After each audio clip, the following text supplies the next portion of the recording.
The music stopped the moment I walked into the reception hall. Not all at once. It thinned out first, the way conversation does when half a room notices something before the other half catches up. And then the band itself seemed to lose confidence in whatever song they'd been playing, the notes trailing off into something uncertain. People stared. I want to be precise about what that looked like because it wasn't subtle. A man near the bar set his drink down without finishing it. A woman at the table closest to the door reached over and pulled her son's chair an inch closer to her own. A small motion, almost unconscious. The kind of thing a body does before the mind has finished deciding why. I had seen that look before. I knew exactly what it was built from. Fear, suspicion, a flicker of something close to disgust, quickly suppressed because we were, after all, at a wedding. And there are rules about what you're allowed to show on your face at a wedding. The strange part, the part that still sits strangely in my chest even now, is that almost none of these people knew me. Not really. A handful had met me once or twice years ago at gatherings that had stopped including me a long time before I'd stopped being invited to them. The rest knew a story, a name attached to a category, the criminal, the dangerous one, the uncle you didn't leave your children alone with. I had spent 20 years learning to walk into rooms like that, without my face giving anything away. I was good at it by now.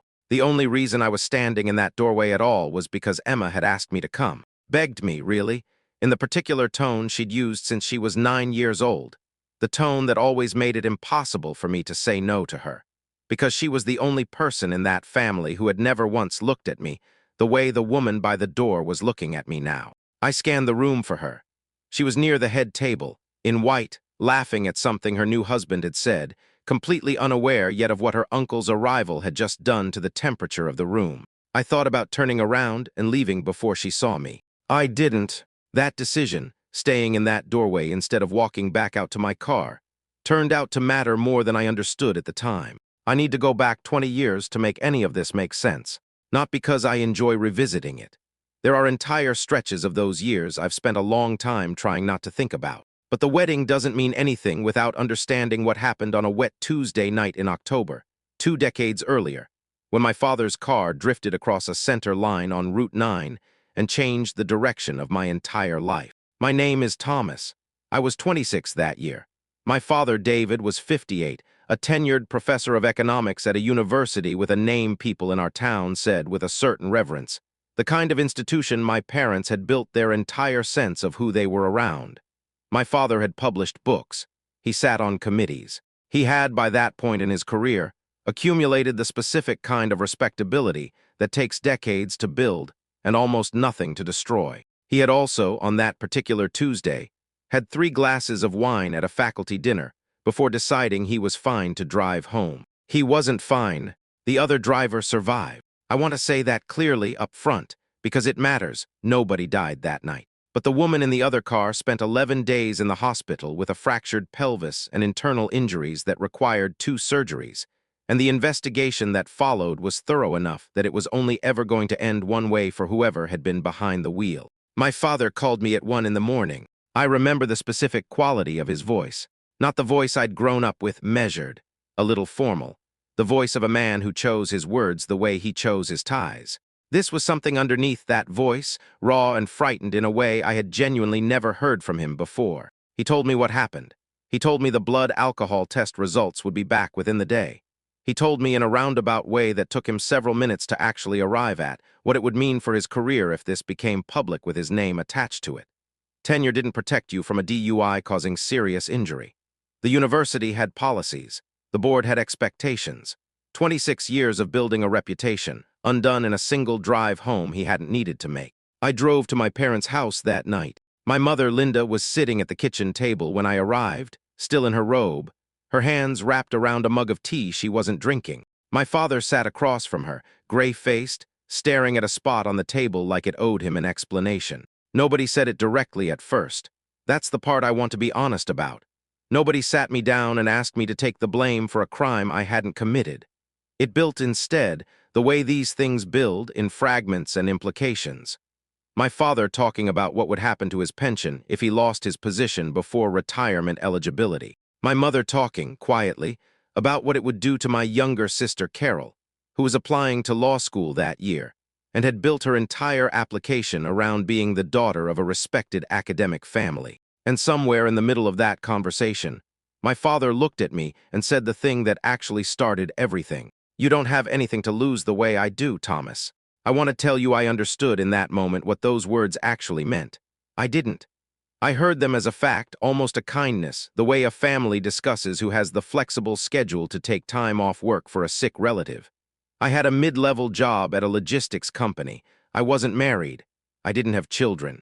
My father had built 30 years of professional identity on a foundation that one DUI conviction would dissolve completely. It made a kind of terrible sense. The way bad ideas sometimes make sense at 1 in the morning when everyone in the room is frightened and looking for the shape that costs the least. My mother reached across the table and took my hand. She said the words I would replay in my head for the next 2 decades, in cells and visiting rooms and the quiet apartment I eventually rented alone after everything. "We will never forget what you're doing for this family," she said. "We will be there for you every single day. You will never be alone in this." I believed her completely. I want that on the record, whatever this record actually is. I wasn't naive exactly. I understood I was about to do something that would alter the entire shape of my life. But I believed, with the complete and uncomplicated faith you only have before you've been seriously betrayed for the first time, that my family would hold up their end of what we were agreeing to. I told the police I had been driving. The case moved faster than I expected. My father's attorney, and it occurs to me now, writing this, that it was always my father's attorney, never mine, a distinction nobody pointed out to me at the time, structured my statement carefully. I had taken my father's car. I had been drinking. I had lost control on Route 9. The blood alcohol test from that night had been my father's, of course, but by the time anyone might have asked deeper questions about chain of custody or timing, the narrative had already calcified into something simple and complete. A 26-year-old man driving drunk, causing serious injury. Tragic, but uncomplicated. My court-appointed understanding of my own legal situation was thinner than it should have been, because I had agreed not to fight it. Fighting it meant trial, and trial meant scrutiny, and scrutiny was the one thing my father's careful arrangement could not survive.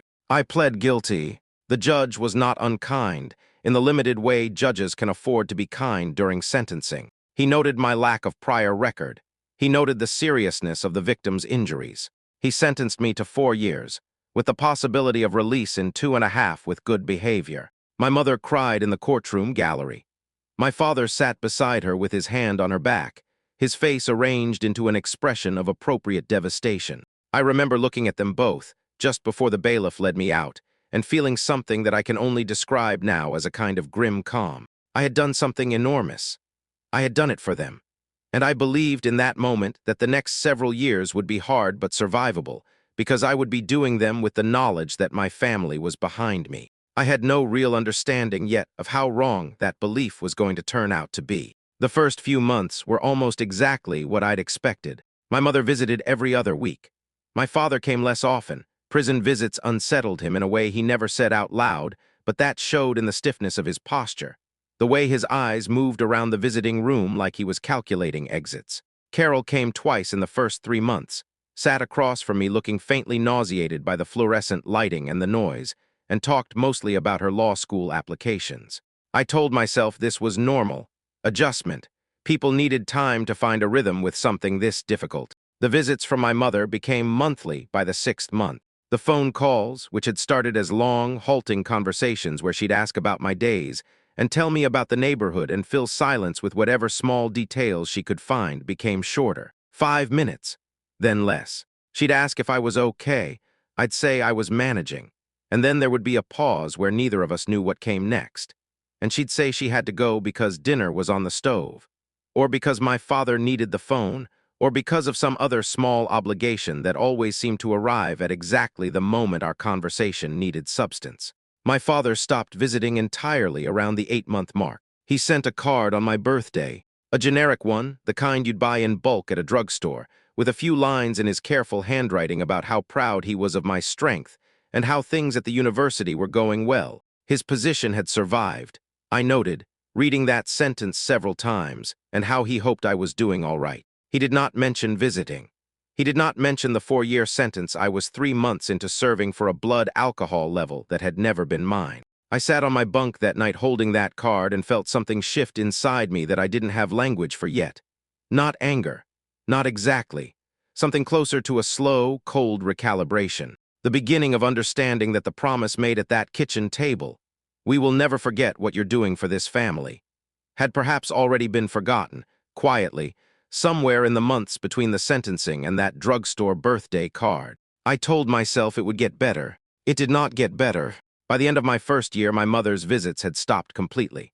The calls came every few months, brief and strained, conversations that felt less like connection and more like an obligation being technically fulfilled. Carol's calls stopped after her first semester of law school began. She was busy, she said.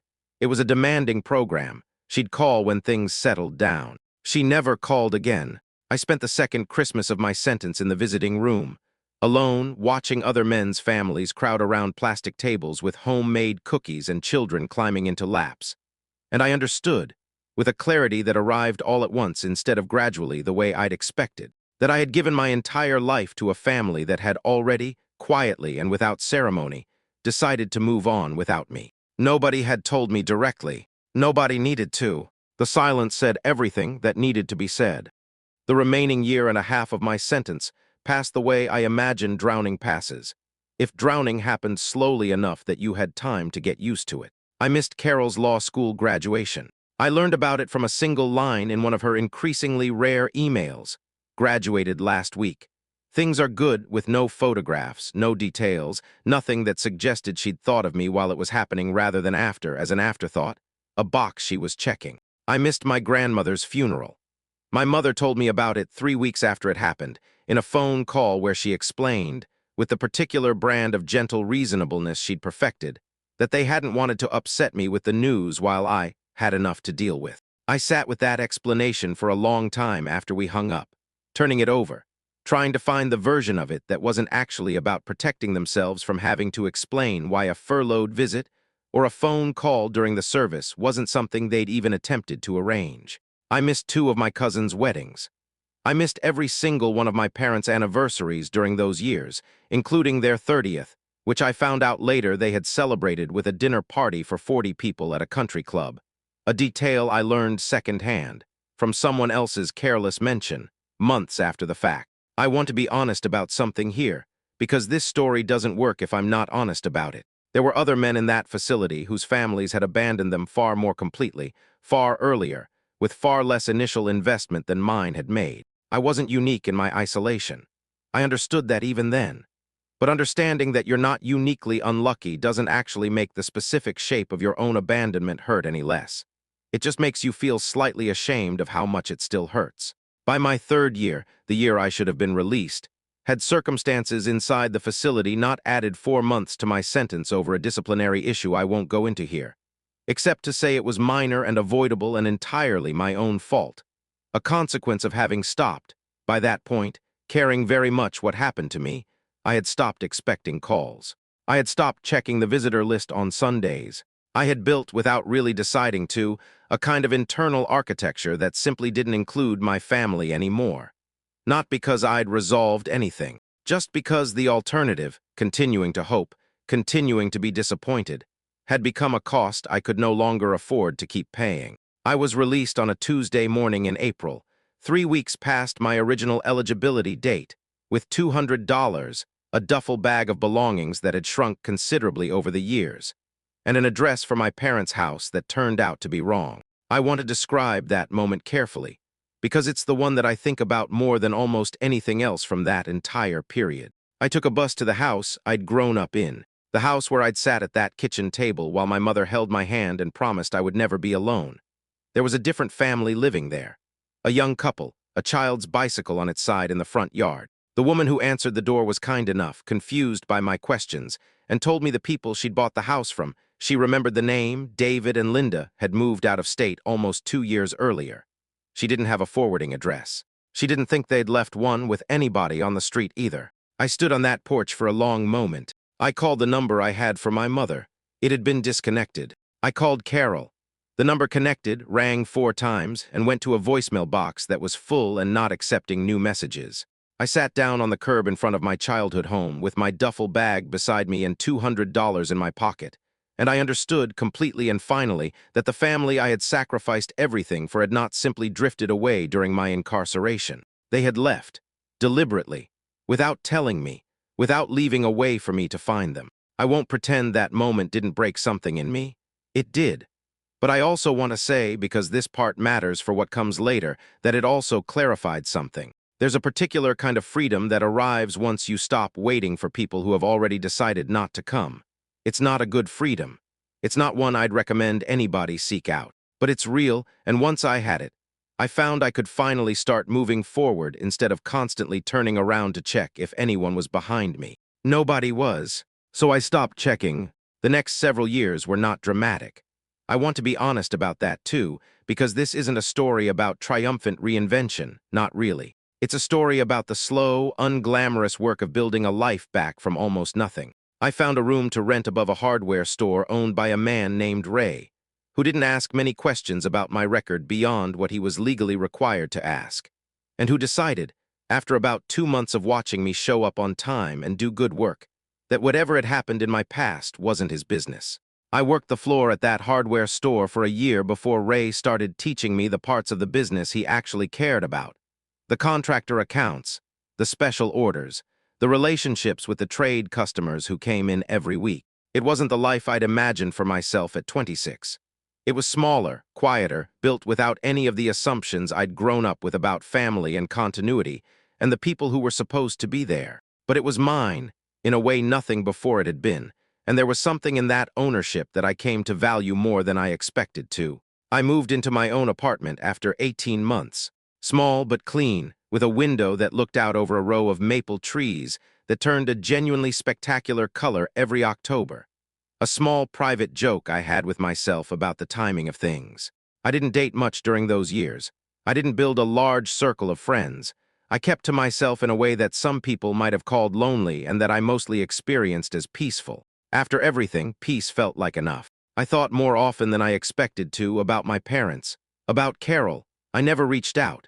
Pride was part of it, certainly, but it was something more specific than pride, a kind of protective caution, the same instinct that makes you flinch away from a stove after you've been burned badly enough. I had given them everything once. I didn't trust myself not to do it again if I let them back into my life. And I wasn't sure I could survive a second betrayal built on top of the first. So I stayed away. By the time I was 38, I had built something stable. Modest, but stable. I had taken over the special orders side of Ray's business almost entirely by then, and Ray, who had no children of his own, had started talking in vague terms about what would happen to the business when he eventually retired. Conversations that always made something in my chest go quiet and grateful in a way I didn't examine too closely. I had made peace, or something close enough to peace that I'd stopped noticing the difference.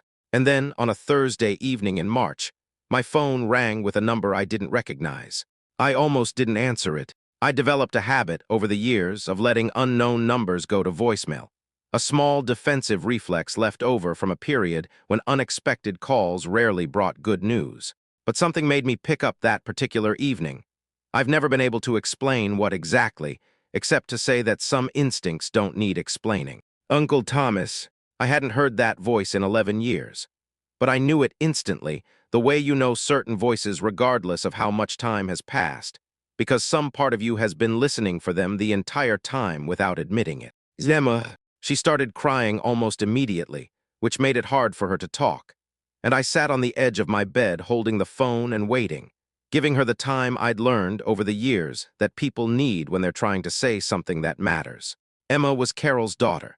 She'd been 9 years old when I went to prison, the only member of that family who had ever, in those early years, written me actual letters, careful, looping 9-year-old handwriting describing her school days and her friends, and a dog she desperately wanted her parents to let her get. I'd written back every time. Those letters had stopped after about 2 years. Around the same time, everything else had stopped, and I'd assumed, reasonably, that whatever had caused the larger family silence had simply absorbed her too. I learned that night that I'd assumed wrong. She told me she was getting married in 3 months. She told me she'd spent years trying to find a way to reach me, that she hadn't known where I was after I was released, that she'd finally found me through a business registration for Ray's hardware store that had my name listed as a contact. She told me she wanted me at her wedding. I want to be honest about my first reaction, because it wasn't simple gratitude. It was something more complicated, a kind of suspicious hope. The part of me that had learned not to trust good news too quickly, asking what this would cost me. What version of disappointment was waiting on the other side of saying yes? "Does your mother know you're calling me?" I asked. There was a pause. "Yes," Emma said. Her voice had changed slightly. "She's not happy about it, but it's my wedding, Uncle Thomas, and you're the only person in this family who was ever actually kind to me when it mattered." I asked her what she meant by that. She told me about the letters, about how, when she was around 12, she'd asked her mother why Uncle Thomas had stopped writing, and Carol had told her, in a tone Emma described as final, that some things were complicated and she shouldn't ask about it again. She told me she'd let it go because she was 12, and her mother's tone hadn't left much room for follow-up questions. She told me she'd never really stopped wondering, though, and that a few years ago, going through some old boxes in her mother's garage, she'd found my letters, all of them, the ones I'd sent back, saved in a shoebox that Carol had apparently kept without ever mentioning to Emma that she had them. Reading them as an adult, Emma said, had made her angry in a way she hadn't expected. "You wrote to a 9-year-old like she mattered," Emma said. "Like what she said was actually important. Nobody else in this family ever did that for me. Not really." I didn't know what to say to that. I sat with it for a long moment, feeling something in my chest that I hadn't felt in a long time, something that had nothing to do with suspicion or caution. "I'd like to come," I said finally, "if you're sure." "I'm sure," Emma said. I should have asked more questions that night. About what exactly her parents had told people during the years I was gone. About what story had taken root in the spaces where I wasn't there to correct it. I didn't ask, partly because Emma sounded so happy, and partly because some part of me, even after everything, still wanted to believe that whatever silence had grown around my name might have been simple absence rather than active construction. I was wrong about that too. I would find out exactly how wrong 3 months later, standing in the doorway of a reception hall, watching a room full of strangers look at me like I was something to be afraid of. The drive to the venue took 4 hours, and I spent most of it telling myself this would be fine. I had bought a suit for the occasion, my first new suit in over a decade, a fact that embarrassed me slightly when the salesman at the store had asked, with friendly persistence, what the occasion was. "A wedding," I'd told him. "My niece's wedding." The words had felt strange in my mouth, foreign in a way that surprised me, like a sentence in a language I used to speak fluently and had mostly forgotten. I hadn't seen my sister Carol in 11 years. I hadn't seen my parents in 12. I didn't know if any of them would be at the wedding. Emma hadn't said, and I hadn't pushed, telling myself it didn't matter either way, that I was coming for her and not for the family reunion I had no interest in having. I checked into a motel near the venue the night before and lay awake longer than I wanted to admit, running through possible versions of how the next day might go. Most of those versions, I realize now, were built around an assumption I hadn't examined closely enough. The assumption that whatever distance had grown between myself and my family during those 20 years had been, fundamentally, a passive thing. Drift, neglect, the ordinary erosion of relationships that happens when people stop making an effort. I had not considered, even once during that long night in the motel, that the distance might have been built on purpose.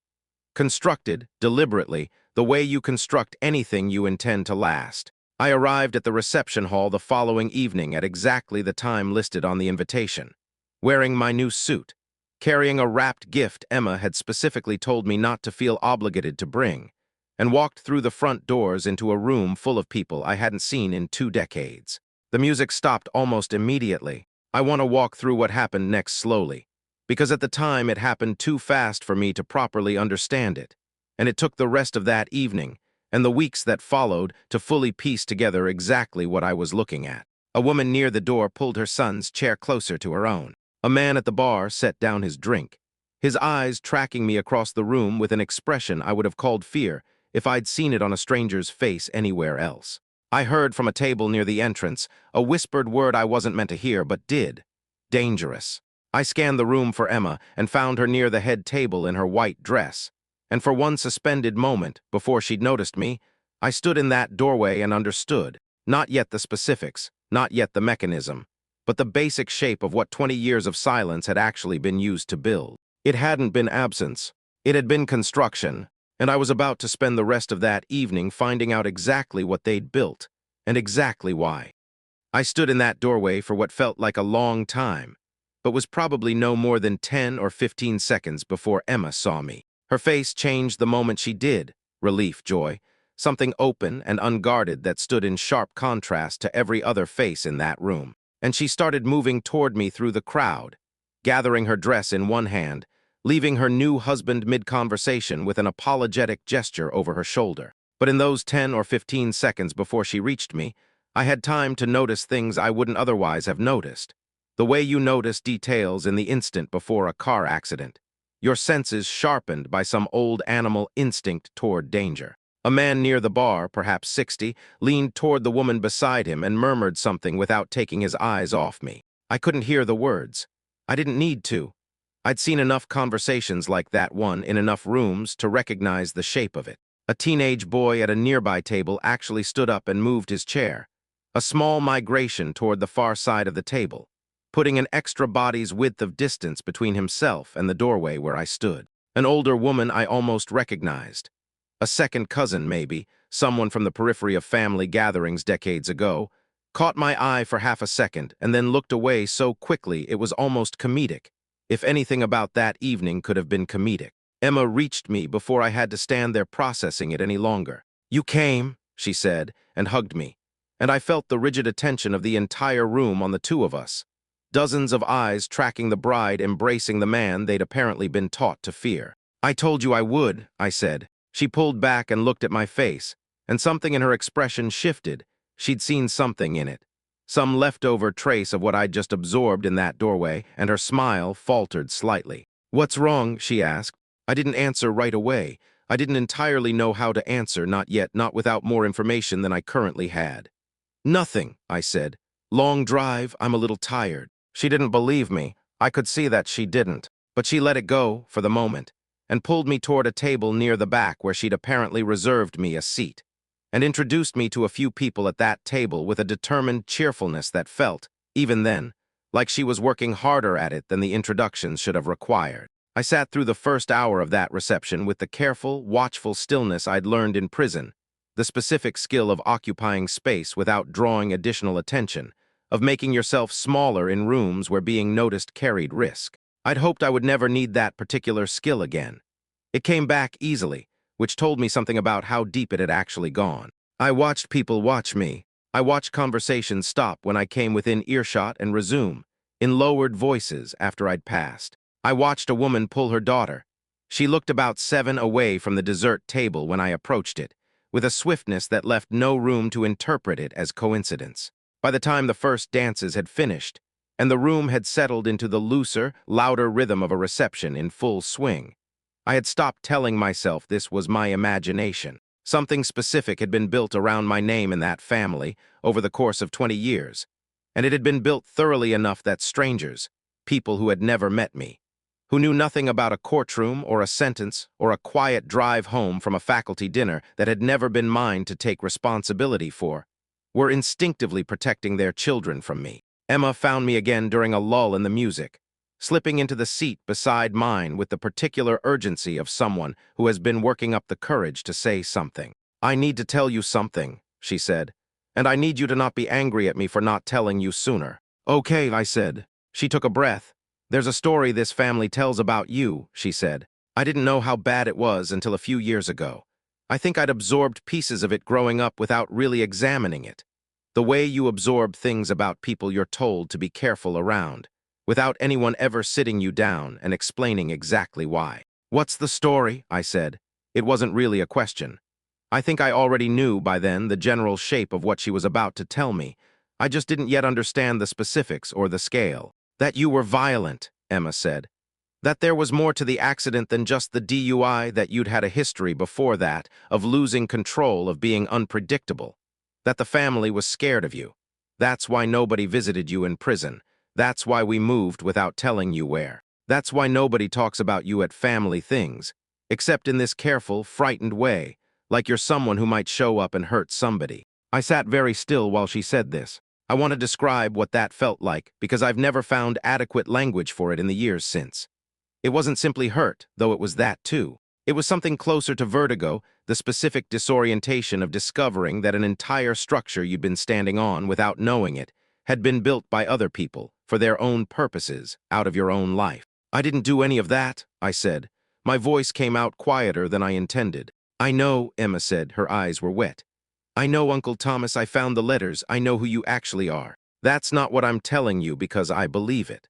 I'm telling you because I need you to understand what you're walking into tonight, and because I think it's time somebody told you the truth about why." We moved to a quieter corner of the venue, near a service hallway where the noise of the reception thinned to something more manageable, and Emma told me the rest of it in pieces.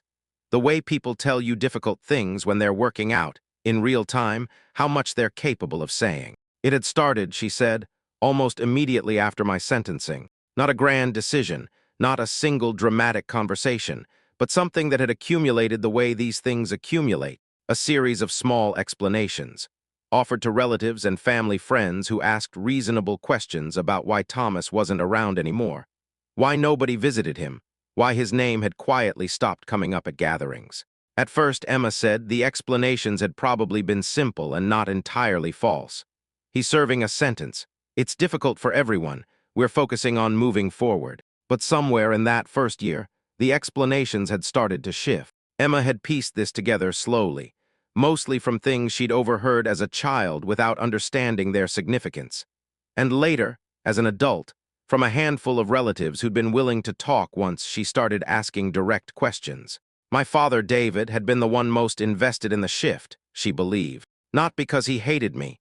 Emma didn't think it was ever really about hatred, but because the version of events that put me at the center of a violent, troubled history was simply more convenient for him than the truth. If people believed Thomas had always been unstable, always been a risk, then the accident made sense as the inevitable culmination of something rather than as an isolated, uncharacteristic event involving a different driver entirely. And if the accident made sense as my pattern rather than my father's mistake, then nobody ever had reason to ask harder questions about the blood alcohol test, or the timeline, or why the family's most successful son had so quickly inherited his older brother's catastrophe. He told people you'd had anger issues for years, Emma said, that there'd been incidents before the accident that the family had quietly managed, that the DUI was almost a relief, in a strange way, because at least it gave everyone a legal reason to create distance instead of just having to live with the danger privately. None of that happened, I said. I know, Emma said again and reached over and took my hand, the way I imagine my mother had once taken it at a kitchen table, except this time the gesture meant something real. I know it didn't, but it's what they told everyone, for 20 years, and it worked so well that strangers at my wedding are scared of you tonight. I sat with that for a long moment, watching the reception continue at a careful distance, the music and the laughter and the clinking of glasses happening in a room that had decided, based on a story constructed entirely without my knowledge or consent, that I was something to fear. Why are you telling me this now? I said. Tonight of all nights. Emma's expression changed slightly, something more deliberate entering it, something that told me she'd been building toward this part of the conversation the entire time. Because I have proof, she said, and I think it's time this family had to answer for what they did. She told me about the emails first. 2 years earlier, clearing out her grandparents' old house after they downsized. My parents, David and Linda, had apparently moved twice since leaving the house I'd grown up in, each time landing somewhere a little smaller, a little further from anyone who might ask uncomfortable questions. Emma had come across an external hard drive in a box of old electronics nobody had bothered to go through properly. She hadn't thought much of it at first. Old family photos, she'd assumed. She'd taken it home mostly out of sentiment, intending to look through it eventually for pictures of her grandparents when they were younger. What she'd actually found, months later, when she finally got around to examining the drive's contents, was an archived email account belonging to my father that had apparently been backed up at some point and then forgotten about, sitting untouched in a folder labeled, with an irony that still makes something in my chest go tight when I think about it, important, family. The emails spanned roughly the first 3 years after my sentencing. There were messages between my father and Carol, discussing, in language that grew more explicit over time, what they were telling people and why. There was a message from my father to my mother, apparently sent even though they lived in the same house. The kind of thing people do when they want a written record they can point back to later, laying out, almost like a strategy memo, the explanation they'd be using going forward regarding why visits had stopped and why the family was distancing itself. There were messages to my father's colleagues at the university, carefully worded, expressing sorrow about his troubled son and the difficult history the family had quietly managed for years. Language designed to inoculate him against exactly the kind of scrutiny that might have otherwise followed a DUI conviction with his name anywhere near it. There was a message from Carol to a family friend, written when Emma was still a child, explaining that the reason Thomas's letters had to stop was that the family had decided, for Emma's safety, to create complete distance from him. Emma had read that particular email. She told me, sitting on the floor of her apartment, and had needed several minutes before she could keep reading. They didn't just let it happen, Emma said. They built it on purpose, sentence by sentence over years to people who had no reason to question it. I asked her if she had the emails with her. She did. She'd brought them on a flash drive, she said, tucked into her clutch along with her lipstick and her hotel key, because some part of her had known, even while planning her own wedding, that this conversation might need to happen on this particular night, in this particular room, in front of exactly the people who had spent 20 years building a lie that had just followed me through a doorway. "What do you want to do?" I asked her. Emma looked toward the reception hall, where the lights had dimmed slightly for the next round of dancing, where my parents and my sister were almost certainly somewhere in that crowd, enjoying an evening built on a story they'd spent 2 decades perfecting. "I want them to answer for it," she said. "Tonight, in front of everyone who ever believed them." I should have hesitated longer than I did. Some part of me, even then, understood that what she was proposing would detonate something at her own wedding, would make her reception the place where 2 decades of family mythology came apart in front of witnesses. But I thought about the woman who had pulled her daughter away from the dessert table. I thought about the man at the bar who had set down his drink and watched me like I might do something violent in a room full of strangers. I thought about my own quiet apartment and Ray's hardware store, and the 11 years I had spent building a life so small and careful that nobody would ever have a reason to be afraid of it. I thought about the kitchen table, 20 years earlier, and my mother's hand on mine, and the promise that had turned out to be the first lie in a much longer architecture of them. "Yes," I said, "let's do it." I didn't go back to that family for a long time after the wedding. I didn't need to. Whatever had needed to be said had been said, in front of the only audience that mattered, and I drove home that night with the windows down despite the cold, feeling something I hadn't felt in 20 years and couldn't immediately name. It took me most of the drive to identify it. It was simply the absence of weight, not happiness, not yet. Just the specific relief of having finally set something down that I'd been carrying for so long I'd forgotten it was possible to put it anywhere. I learned what happened afterward in pieces, mostly through Emma, who called more often after the wedding than she had in the 11 years before it, as if some dam had broken and conversation could finally move freely through the space it had always wanted to occupy. My father's position at the university did not survive the story once it began circulating beyond the wedding hall. It wasn't dramatic. There was no public scandal, no headline.